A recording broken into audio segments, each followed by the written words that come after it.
Episode 1742 of the FDH Lounge is brought to you by Sportsology, delivering unconventional columns and webcasts about sports, TV, music, movies, and more. Follow them on the web at sportsology.com. The FDH Lounge. You'll want to schedule your life around it. A long time ago, on a gloomy, wet Cleveland spring night, two men stand alone amidst the late-night drizzle. Their voices echo across the vacant station parking lot as they debate the merits of the great American radio show that have been missing for far too long. On that night, an idea was born. That idea became the FDH Lounge.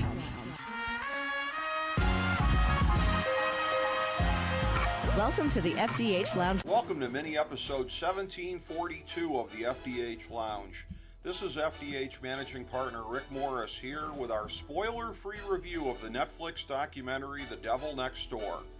Here's our top 5 things to know about this program, which is more timely than ever given the Ukraine war and decades-long suspicion held by the Ukrainian community in America about Russian interference in the U.S. justice system.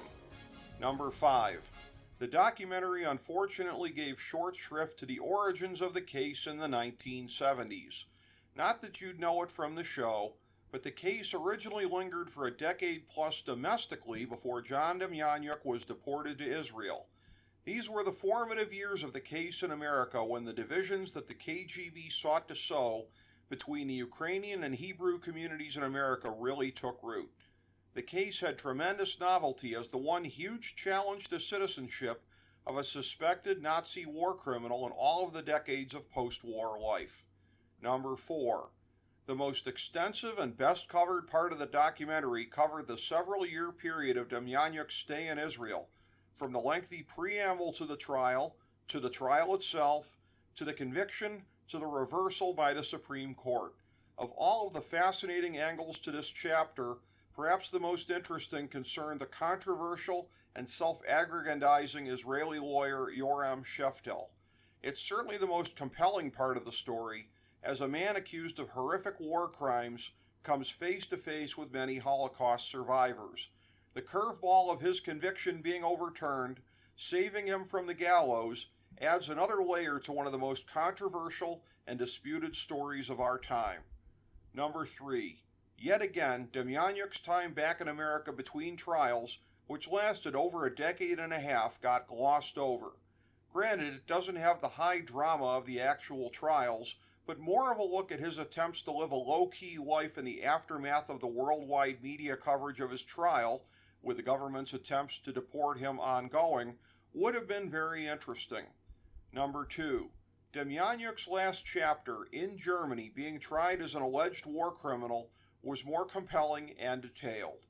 As if to clinch this case as forever disputed, Demjanjuk passed away while appealing his conviction, leading him to end up officially classified as innocent, despite his conviction, since a quirk of German law dictates this outcome when a person expires with a case under appeal.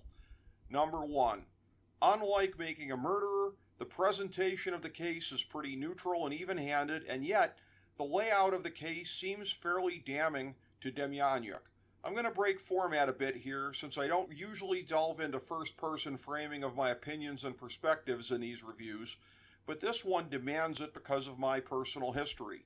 I grew up in the next suburb over from Seven Hills in the Cleveland area, close enough to know people who knew people, so to speak. The framing of Demjanjuk as a victim of Soviet persecution was persuasive to me, and some of the shadier elements of the way that the U.S. government pursued him conditioned me to see the second Demjanjuk trial as classic double jeopardy. But after watching The Devil Next Door, I came away with a different perspective. I got the sense that he was guilty of what they convicted him of in Germany, and it made me feel regretful for having ever believed in his innocence. It's hard to put my finger on exactly why. Perhaps it even stemmed back from watching Making a Murderer, when it seemed beyond doubt that local authorities tried to frame Stephen Avery, but the concept of potentially framing a guilty man seemed plausible for the first time. In other words, just because they're framing you, it doesn't mean that you're innocent. Additionally, the way that Demjanjuk and his family played the feeble old man card seeming to suggest, whether they meant to or not, that there ought to be a statute of limitations for the murderous charges, was very off-putting. Make no mistake about it, this case is very unsettling because either way there was a grave miscarriage of justice. If Demjanjuk was innocent, then everything done to him was completely wrong. If, however, Demjanjuk was guilty, then his 37-year legal and personal ordeal doesn't even come close to making amends for the evil that he perpetuated. And of course, his innocent family suffered either way.